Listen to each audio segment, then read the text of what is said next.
C'est une des traversées les plus meurtrières. Et pourtant, les embarcations de migrants ne cessent d'arriver sur l'archipel.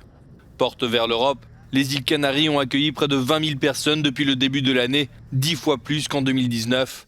Dans le port d'Ajinrin, ils sont nombreux à chercher leurs proches ayant fait le même trajet. Mohamed est venu chercher son frère, arrivé il y a quelques jours sur l'île principale, pour le ramener avec lui.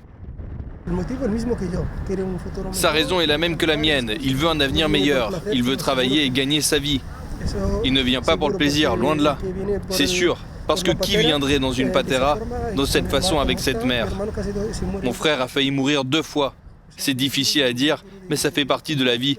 Et c'est ce que l'on risque quand on n'a rien à perdre. La traversée est éprouvante. Après leur arrivée sur l'archipel, de nombreux migrants doivent recevoir des soins.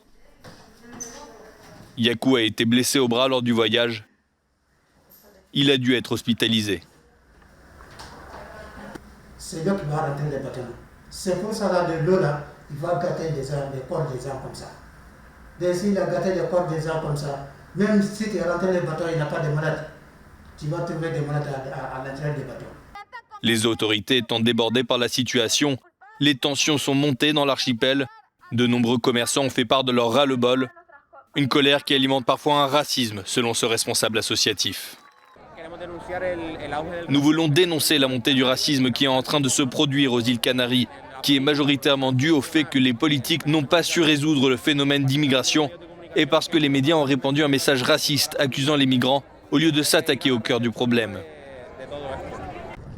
Et le cœur du problème, c'est cette arrivée de Patera qu'il faudra pourtant bien un jour arrêter.